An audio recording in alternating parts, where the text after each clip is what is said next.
good evening to all. Another meeting in a series on the history of the academia, the Israeli, the local, the global, the history, the culture, comparative as well as local perspective. And today I'm very, very happy to host Ellen Schrecker. Professor Schrecker is American historian. She writes extensively about higher education, especially McCarthyism. Her latest book, The Lost Promise of American Universities in the 60s, which came out in the University of Chicago Press in 2021, provides the first comprehensive analysis of American higher education in in the turbulent decade of the 60s. She has many books. She published many books, and she's highly recognized as one of the leading historians of the American higher education. And we are happy to have you with us. And thank you for coming and giving this lecture, Ellen. Well, thank you. It's an opportunity for me to, mark up an international moment here, even as I sit in the middle of New York City. And I hope that the sound is okay. There are jackhammers outside my window. We don't hear them, so we can. Oh, okay, that's nice. Wait till the sirens start. Anyhow, what my book is, and I didn't realize this when I first started it, was that it's a political history of American higher education during what historians call the long 60s, which is really a period from the sort of middle of the 1950s through till the middle or early part of the 1970s. And let me give you a little background on how this book got written. The first book I sort of produced about higher education was No Ivory Tower, and it looked at the academic community during the McCarthy period. I had grown up during the McCarthy period. I was rather interested in it. I was teaching a course at the time on the 1950s and looked for something to assign my students on McCarthyism. There wasn't anything. I was sort of intellectually looking for a new project and decided, okay, I'll write a book about McCarthyism. Well, I was told very, what shall we say, forcefully that that's much too big a topic, narrow it down, and I should find something else to write about. And I realized that I could look at the impact of McCarthyism on a single institution. I knew higher education, that's where I was. So I did that. I looked at academic freedom during the McCarthy period. Then I wrote another book on McCarthyism, several more actually. And by the beginning of the 21st century, I felt that I didn't have anything more to say about McCarthyism, and I became interested in working with the American Association of University Professors. I edited their magazine. I sort of was keeping up with what was happening to higher education, and eventually published another book about higher education, The Lost Soul of Higher Education, Corporatization, the Assault on Academic Freedom, and the End of the American University. But what I discovered as I was looking for some... Ellen, can I ask a question? Can I interrupt you with a question? Sure. You studied the McCarthyism, but actually you studied the academic institutions and the American souls during the 50s.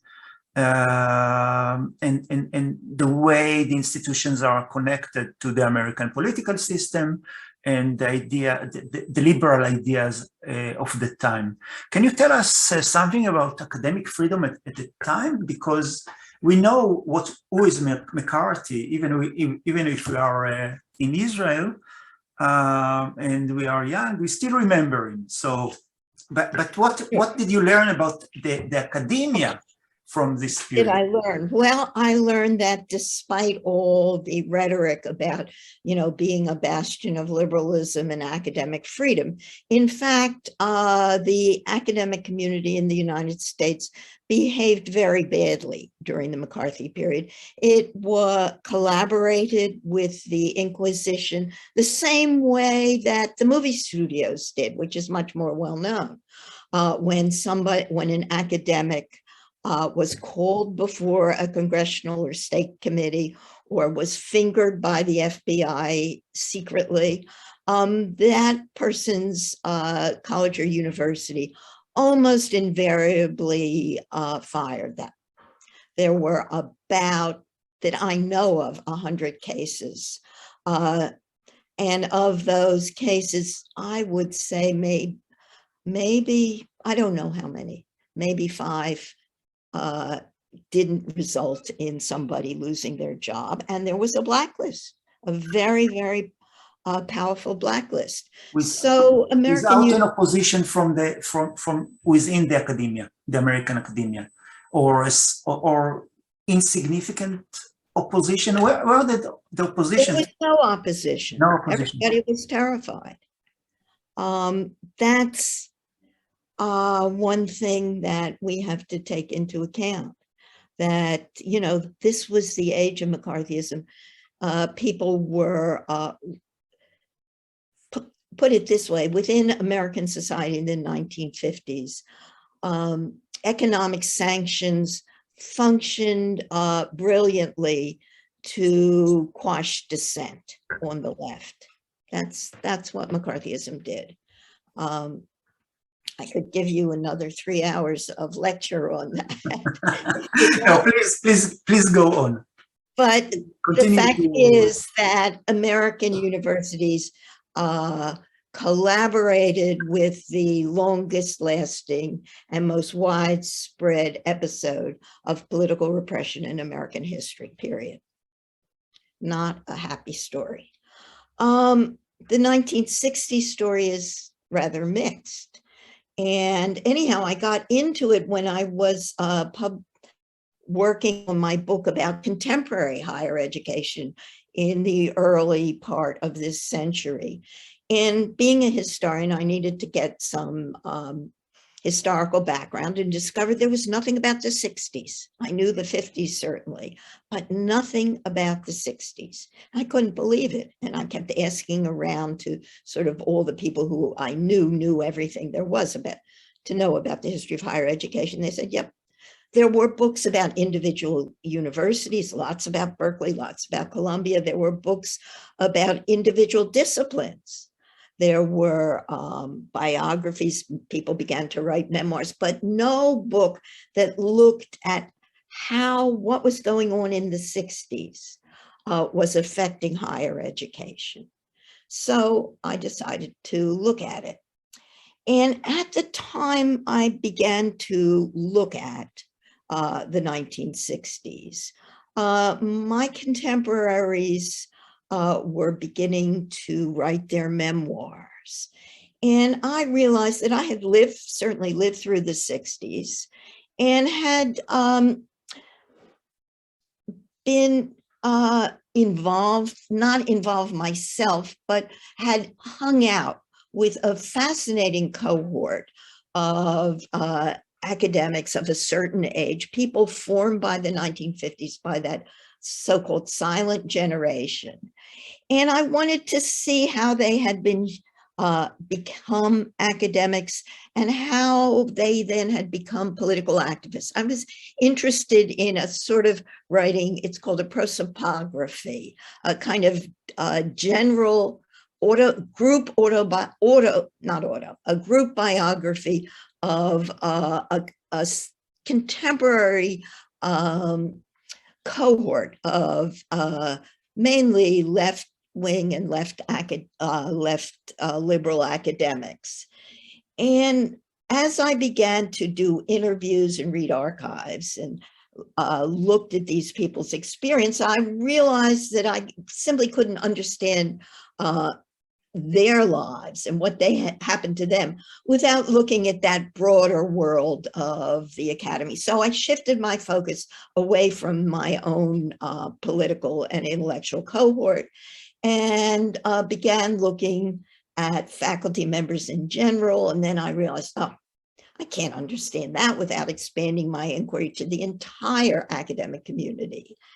And so what I began to develop was a kind of Declension thesis.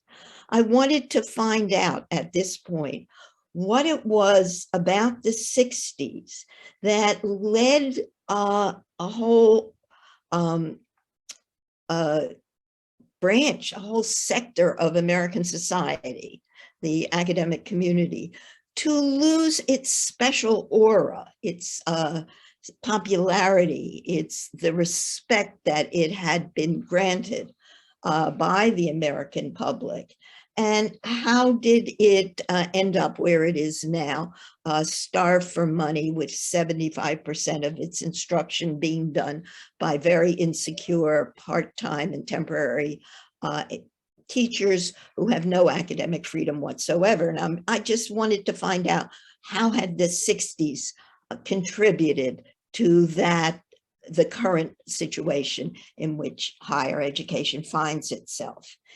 And as it's not the 70s, it's not the 80s, and of course it's not now. It's all started in the 60s. You say? Yeah, I really think that's the idea. Yeah. Yeah. And so what I began to realize was that what I was looking at was a moment in the history of higher education when universities were responding to two massive phenomena. One was a huge expansion of its size. Universities are increasing in number. They're doubling and tripling in size. And on top of that huge expansion, universities are also responding to the really unprecedented amount of social and political unrest that occurred during that decade.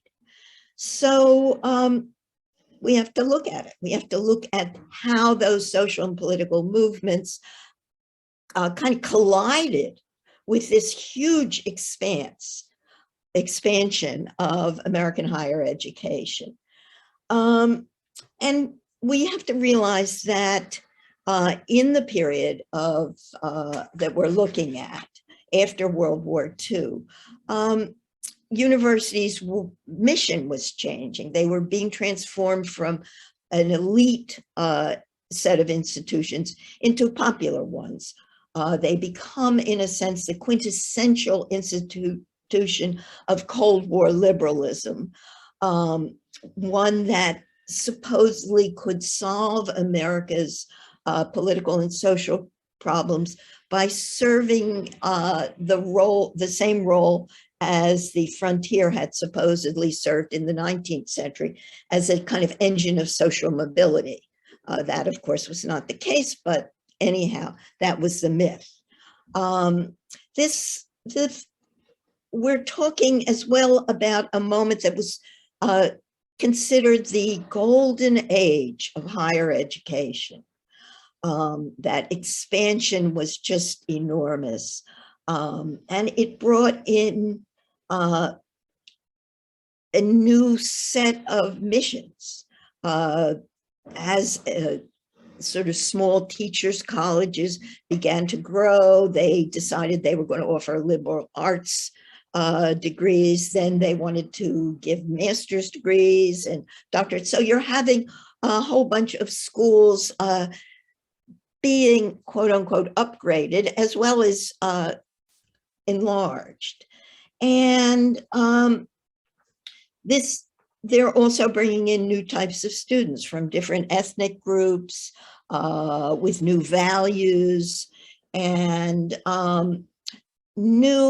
you're seeing a new emphasis on research. You're seeing a much more intellectually competitive system of higher education, one whose members are much more willing, because of this expansion, to question the status quo. And in particular, one of the main engines of that expansion comes in graduate education.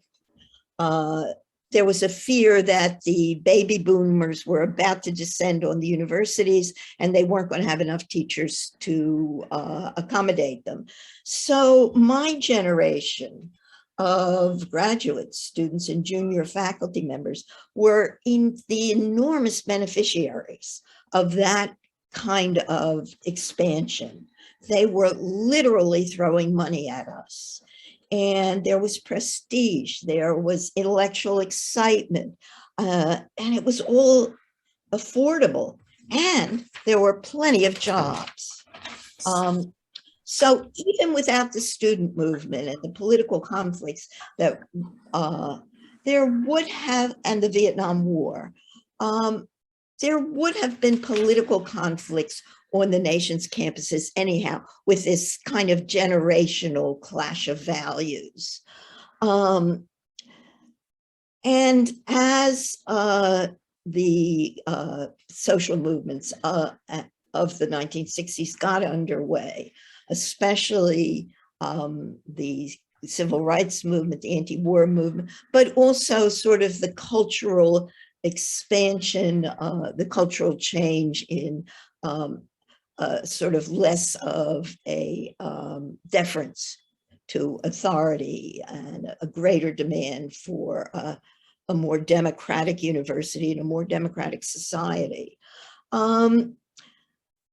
We're seeing this all happening on the campuses just as that McCarthy era chill is evaporating, is receding.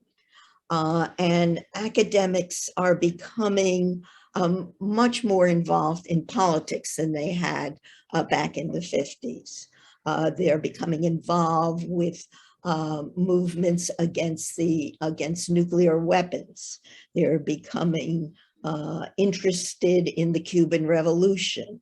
They become involved with local issues, like, for example, the constraints on political activity that provoked the 1964 free speech movement at Berkeley. At the same time, campuses like Berkeley were experiencing problems with, let me go back. There was also the civil rights movement that really politicized us sort of silent folk from the 50s. And this, of course, began on American campuses in the South as students at the traditionally historically Black colleges and universities in the South began to sit in and protest against legal segregation. And that civil rights movement spread into the North. As well, some students and professors went south to join the civil rights movement, but others also participated in similar direct actions in the North against, say, housing discrimination, job discrimination, in places like Chicago, Berkeley, Boston, Massachusetts. Ellen,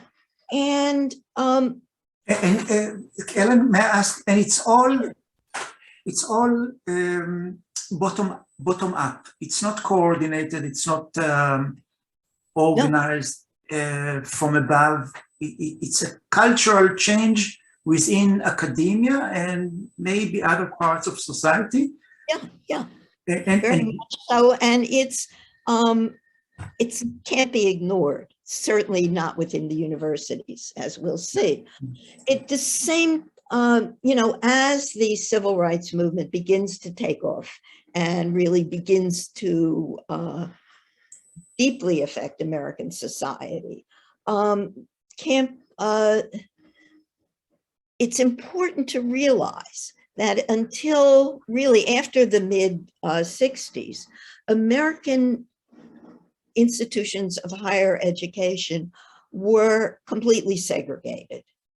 Where I went to school, we had 2 Black women in my college class. 2. Out of many? How many? Well, I went to Berkeley, 350, but a school like Harvard maybe had 15 or something. I mean, it was not even tokenism. By the mid-50s, mid-60s rather, campuses like Berkeley, but many others, were having problems with their own efforts to desegregate their own campuses. They had adopted a kind of liberal tokenism, taking in maybe 25 students out of a class of 1,500. Then realizing that, beginning to realize as more and more Black students were brought onto the campuses, that there was a large enough cohort of them to make demands that the university actually do more for them than it was, both socially and educationally. So this was beginning to cause rather serious problems. These students were students. They adopted the techniques of the civil rights movement in the South. There were sit-ins, there were demonstrations, etc. And then along comes the Vietnam War. And if you live through the 60s in an academic community, you couldn't avoid it. It was really sort of permeating your consciousness day in and day out. It was like reading the paper about the Ukraine thing now. You couldn't avoid the horrors of war. And probably no institutions were as affected by the Vietnam War as American American colleges and universities. And it's actually, you also need to know that they jump-started the anti-war movement. It really began in a big way on American campuses. Now, one thing you have to know is that as of 1965, when the war actually began to escalate, the American Academy and the rest of society knew essentially nothing about Vietnam. It had been a French colony before. If you knew French, you could find a little more information. But other than that, only a tiny handful of scholars knew anything about Vietnam. And in fact, most people on American campuses, most faculty members supported it. They believed that the American government knew what it was doing. So a group of faculty members, many of them who had participated in the civil rights movement themselves, or who had been involved in anti-nuclear efforts or things like that, decided to learn about Vietnam and then teach the rest of the country what was going on there. A group of them at University of Michigan got together and organized what they called a quote unquote teach-in. And then they spread this notion of a major campus meeting that would kind of provide as much information as they could possibly give to their students, to their fellow colleagues, and eventually to the rest of the country. And these were extremely important in getting the anti-war movement underway. These teach-ins explained to their audiences why the war was wrong. And they essentially created the scenario that the coming anti-war movement was going to follow. I mean, they taught the United States why the war was wrong. And by the late 1960s, by the end of 1967, most of American faculties did not support the war. Yet the anti-war movement continued.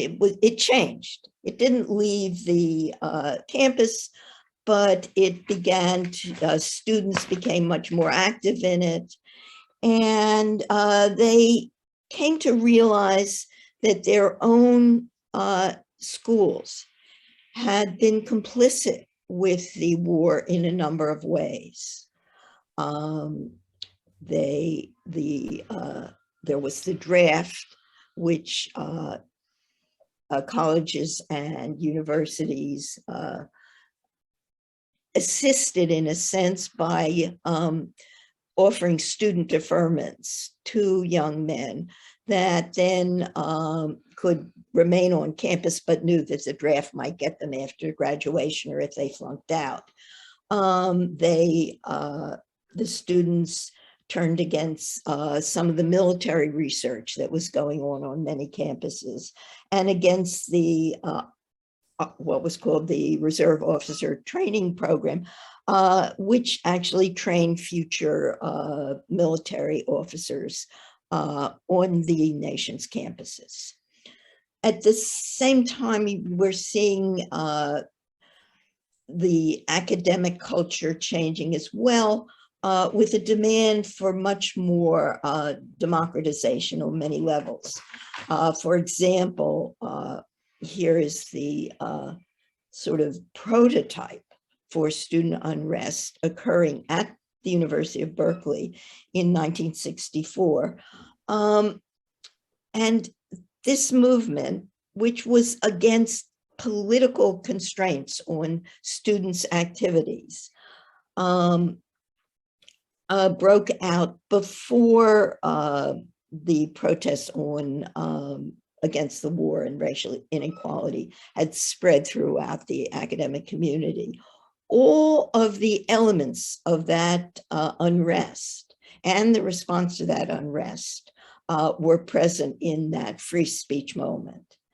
And it was important, in fact, that it took place at Berkeley. Why Berkeley? Why Berkeley, and why it is important that it was in Berkeley? Well, Berkeley was definitely the leading public university in the United States, and perhaps the leading research university in the entire country. There was the former dean of Harvard had been known to say that when the sun shone in Berkeley, it was a dark day at Harvard, okay? So what you're seeing here is the case of a institution that was large, that was well-known, that was had a critical mass of politically active students and faculty members. And this is an important pattern. This is a pattern that sort of occurred during the 1960s, that the protests would begin in these major universities and then spread geographically and trickled down through sort of to less prestigious institutions over time. And what was important about Berkeley was that it was also unprecedented. It was the first time that students had demonstrated against their universities, had used civil disobedience against a academic institution's policies for political reasons. You know, this was not panty raids. This was anti-war activity, eventually. This was political activity linked to the civil rights movement, by the way. And in any event, Berkeley was also important, and this was something I discovered during my research. I had never known this before, that some of the United States' most important public intellectuals, people like Nathan Glaser, like David Reisman, like Seymour Martin Lipset, were all at or near Berkeley during the 1964 free speech movement, and it had a huge impact on them. And they wrote about it. These were extraordinarily prolific and widely published intellectuals who essentially, at that very moment, created a scenario for the student revolt that came to dominate the American mainstream. These people were very upset. They had assumed that students would defer to them, that they could handle these students' problems with political speech, and discovered the students really wanted to take care of their problems themselves. They felt a little bit rejected and did not really understand what the students wanted.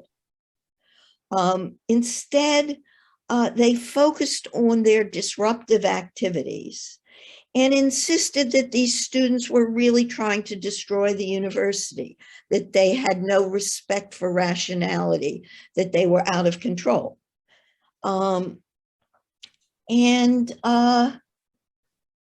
This became a very influential scenario for people who didn't understand what exactly was happening on their campuses.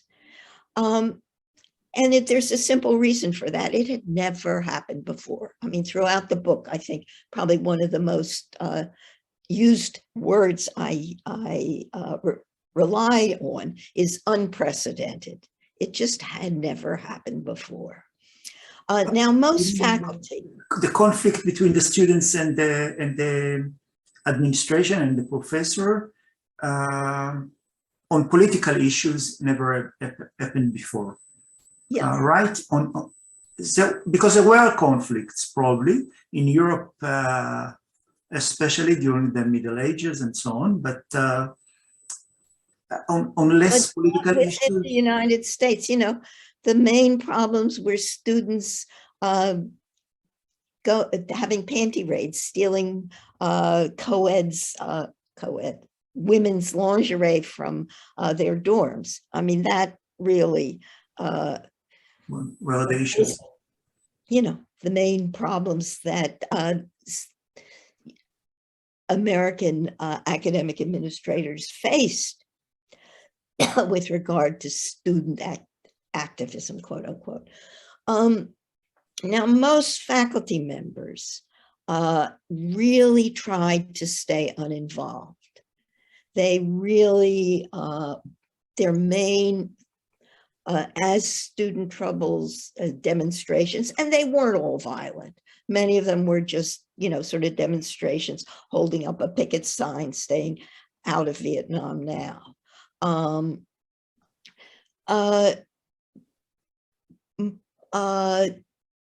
Faculty members just wanted this unrest to end, but they couldn't avoid being drawn in.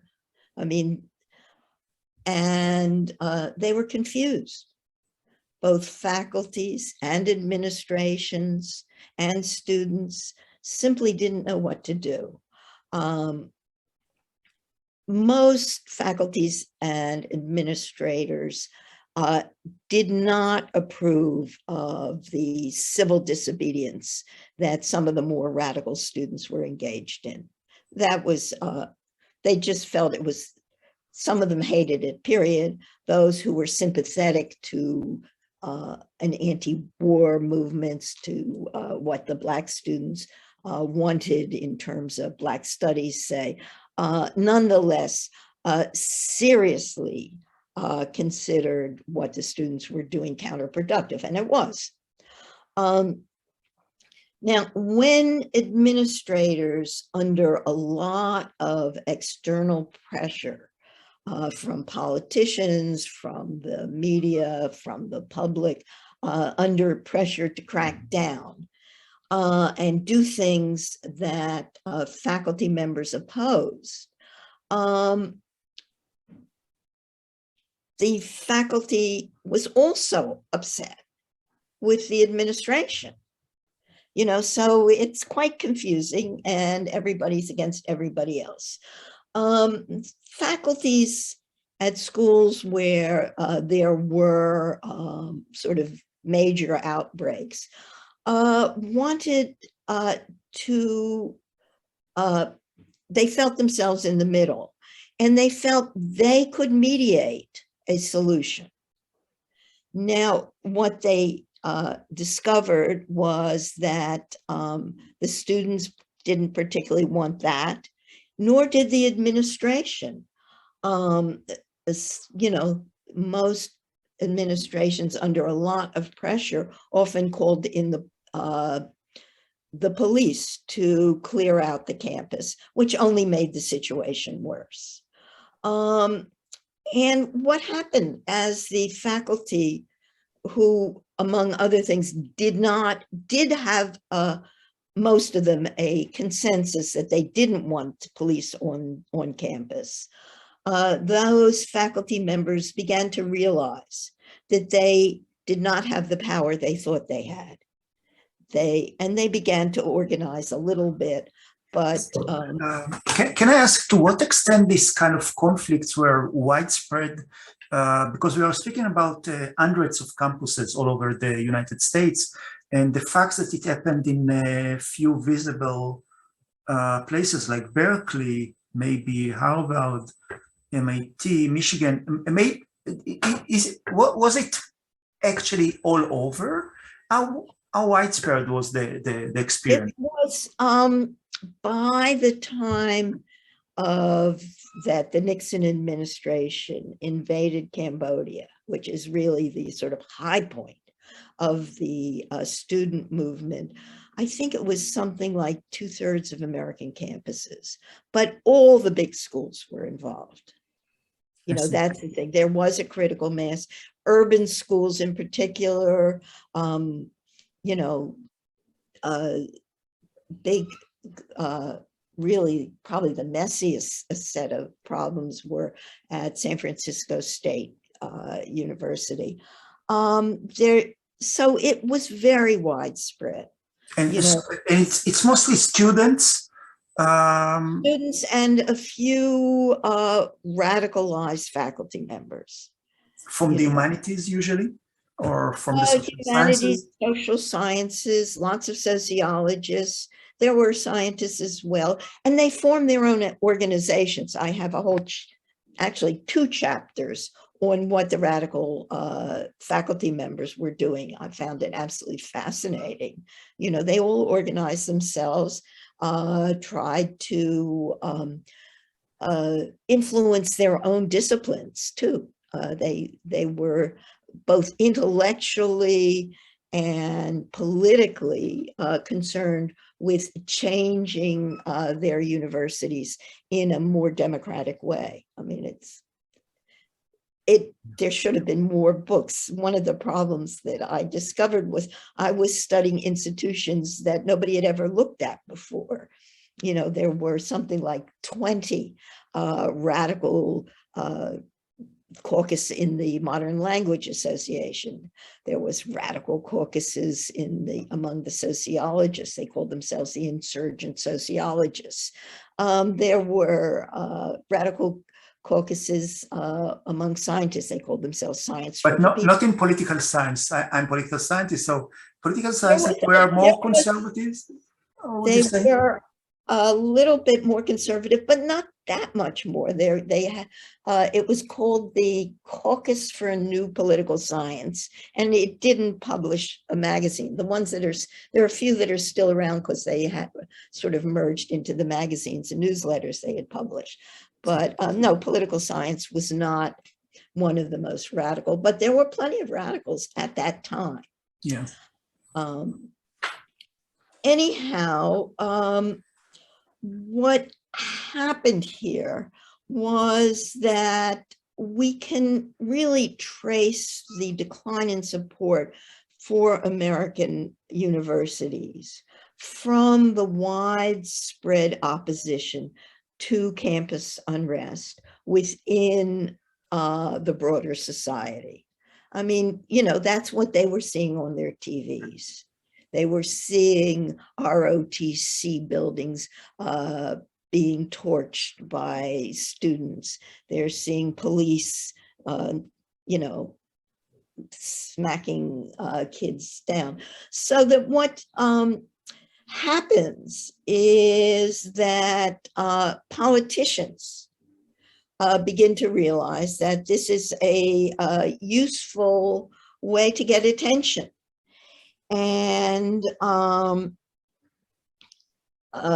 certainly the most important and one of the earliest politicians to come out against the universities was Ronald Reagan, who won the election to the governor's position in California by running directly against Berkeley right after the free speech movement. Significantly, he becomes governor, and the first action he takes as governor, this is in the beginning of 1967, is to fire Clark Kerr, the president of the University of California. And the California state legislature at that time specifically denies faculty members at the University of California system and the state state college, California State College system, the automatic cost of living raises that went to every other public employee of the state. So you're already seeing a crackdown and what will become a massive defunding of public higher education in this country.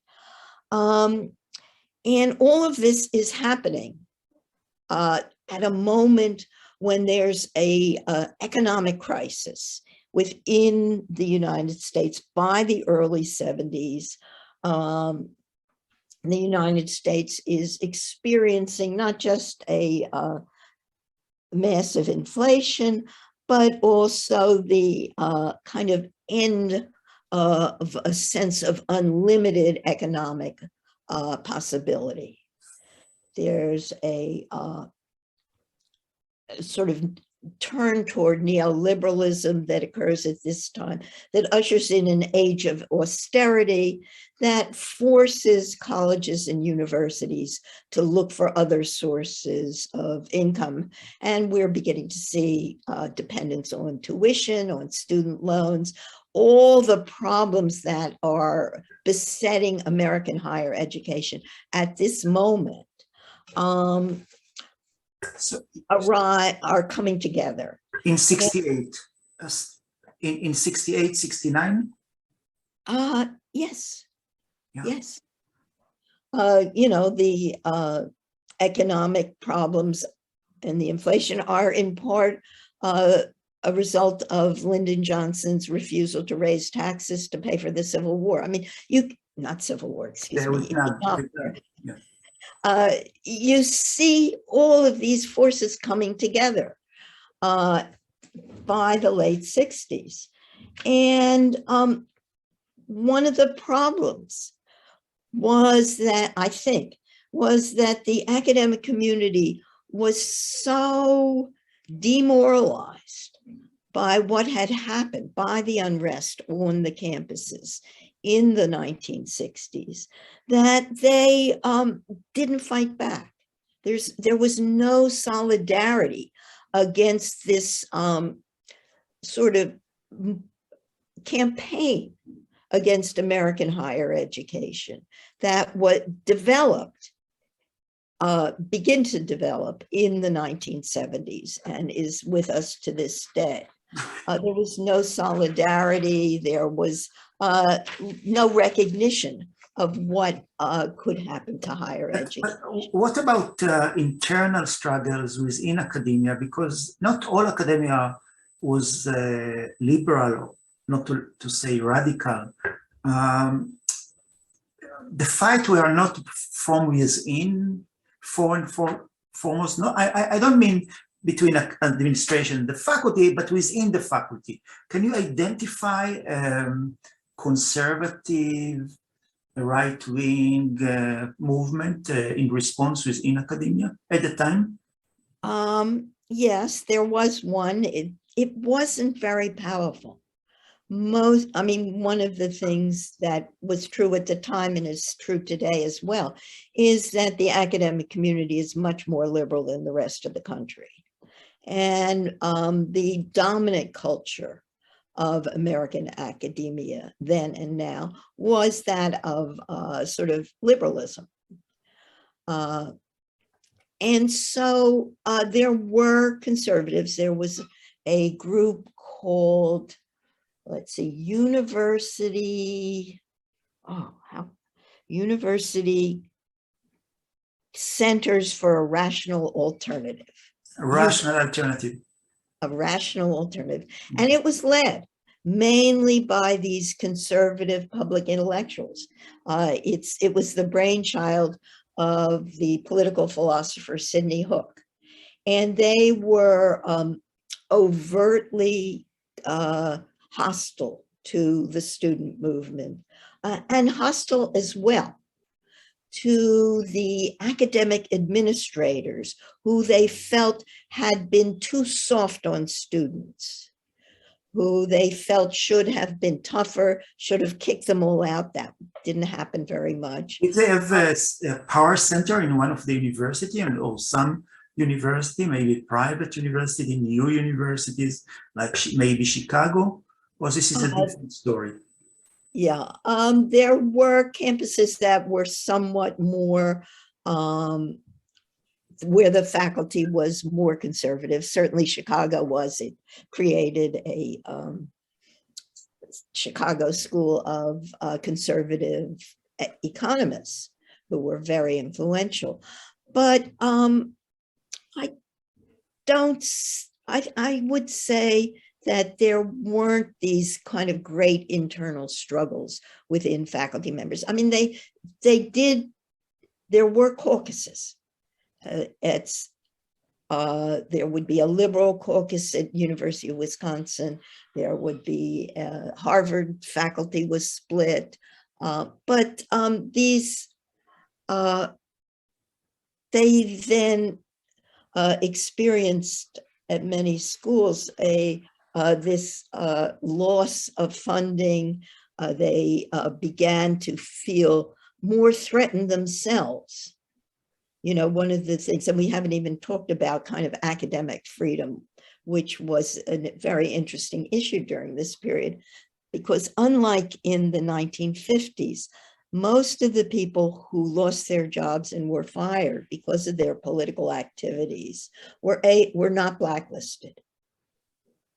The universities were expanding so quickly that they could get jobs, often not as good jobs as they had once had, but jobs. That hadn't happened in the 50s. So, you know, there are changes. It is a different kind of university system by the end of the 60s. And what we've seen is that, at least I believe, the problems that surfaced during the 60s account for much of that, the loss of the respect and that sort of deferential aura that universities had previously possessed. They are no longer seen as a way to sort of as a major resource for American society and the solution of its problems, but rather very narrowly conceptualized as a credential that you need to get a good job. A good job. That's the yeah. I understand that the issues comes back into our life here in Israel. But this is a fascinating story.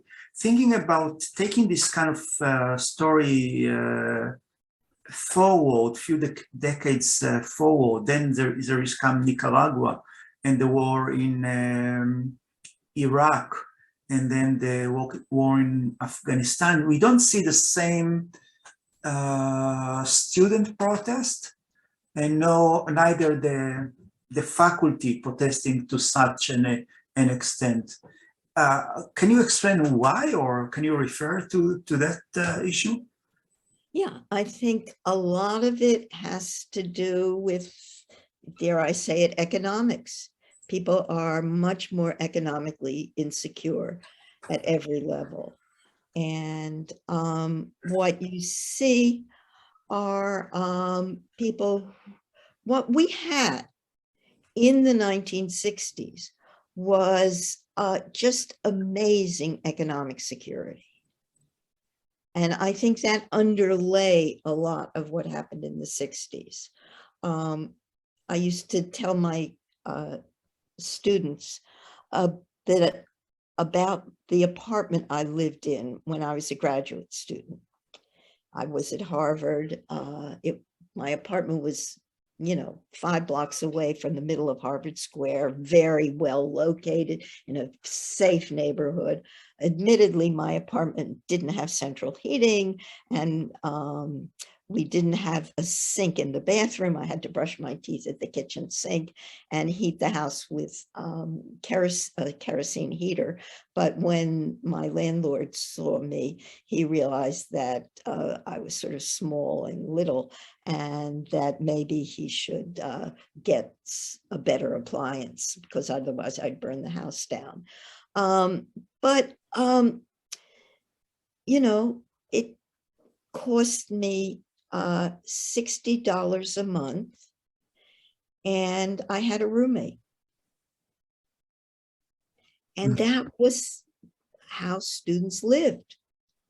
And it was affordable. It was completely affordable. Yeah.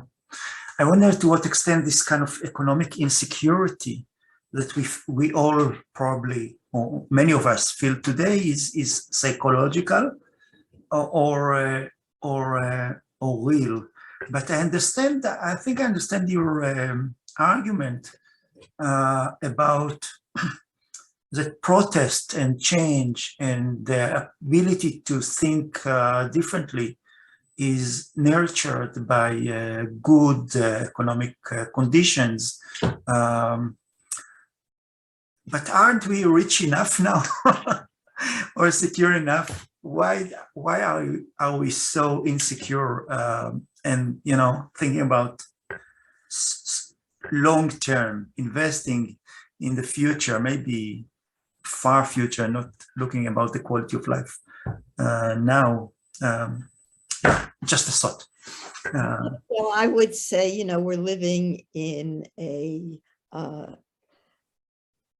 society dominated by neoliberal economics that is shrinking the public sector. And I think that's a very important thing to realize, that, education is becoming commodified, and it's changing its mission, it's changing its practices. We now see so many more administrators, I think, than faculty members on most campuses. So, you know, things are changing, and maybe I'm a fogey, but no, not at all. Thinking, yeah. But let me take you to another question. So one of the purposes of this talks is to give people an opportunity to meet leading researchers on the history of academia. And I wonder what next? If you had the energy now, would you go for the 70s, or you would move to the 2000, or?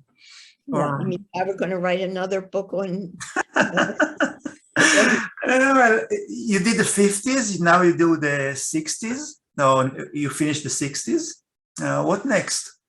Well, actually, I probably would. When I was writing the book, I had envisioned, I forget how many chapters, but I get toward the end, and I had 2 chapters that I was planning to write.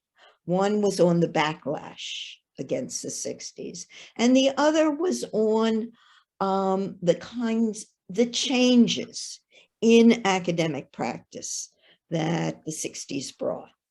The changes, not intellectual changes, but things just unionization. There were a whole lot of changes that occurred at this moment and that have never been sort of looked at as a whole. And I wanted to see what I could get out of that. And at that point, my book was already so much too long that I realized no publisher, even my beloved editor at the University of Chicago Press, was ever going to let this book exist with those 2 more chapters. So probably what I would do now is write them, you know, if I felt the urge, and look perhaps more at the 70s as a kind of turning point that grew out of, that was affected by all the transformations of the 1960s. So yeah. Thank you. But I don't think I want to go do that. This was a lot of work. Yeah, I know it's so difficult, this writing session, and you know, long writing and the tensions that come with that. It's hard work. So thank you very much, Professor Schrecker. And it was a pleasure to host you in the series.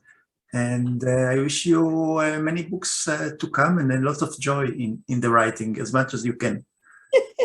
Thank you very much. Thank you. And, this was a pleasure. I enjoyed my international experience. Have you been here? In some universities, you get extra points if you deliver talks in another country. So since I'm retired, it doesn't make any difference. Yeah, I know. I understand that. So I hope many people will watch the video. We will certainly promote it. And I hope that it will also help promote the other books that you do, and the subject matter, the history of academia, academic society, economics, and politics. Thank you very much. Thank you very much for the opportunity. My pleasure. Thank you. Thank you.